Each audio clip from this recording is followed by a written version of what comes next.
Today we are going to tell you about two branches of economics. The two main branches of economics are microeconomics and macroeconomics. Macroeconomics is about the economy in general. For example, if a country's wealth goes up or if millions of people become unemployed, those are things that macroeconomics study. Microeconomics is about smaller and more specific things such as how families and households spend their money or how a business operates. Macroeconomics is a branch of economics that studies the behavior of individuals and firms in making decisions regarding the allocation of scarce resources and the interactions among these individuals and firms.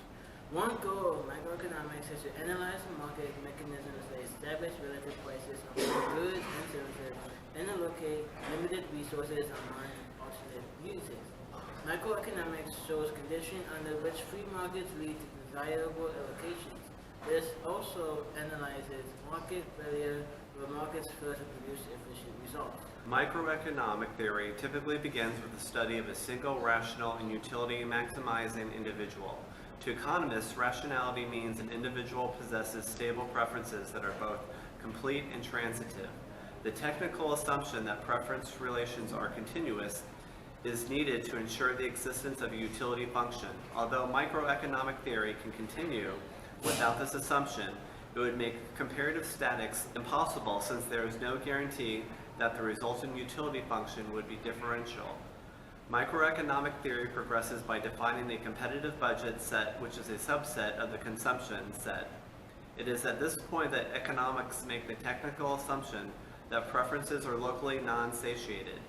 Without the assumption of LNS, local non-satiation, there is no guarantee that a rational individual would maximize utility. With the necessary tools and assumptions in place, the utility maximization problem, UMP, is developed. Macroeconomics is a branch of economics dealing with the performance, structure, behavior, and decision-making of an economy as a whole. This includes regional, national, and global economics. Macroeconomists study aggregated indicators such as GDP.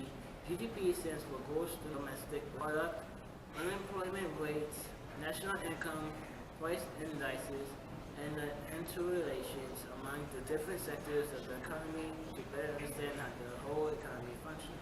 Macroeconomics develop models that explain the relationship between such factors as national income, output, consumption, unemployment, inflation, savings, investment, international trade, and international finance.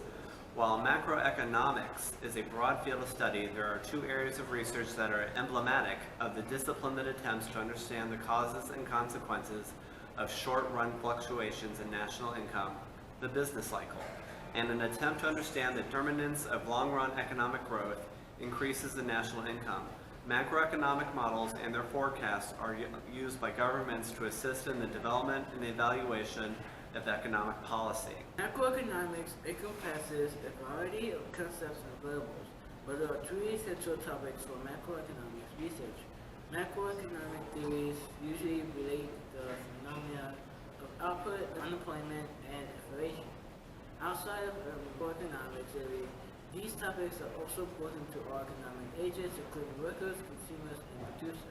The Ades model has become the standard textbook model for explaining the macroeconomy. The model shows the price level and level of real output given the equilibrium in aggregate demand and aggregate supply.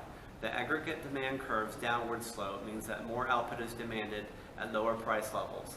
The downward slope is the result of three effects.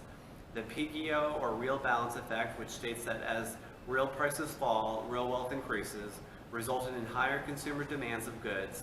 The Keynes, or interest rate effect, which states that as prices fall, the demand for money decreases, causing interest rates to decline and borrowing for investment and consumption to increase.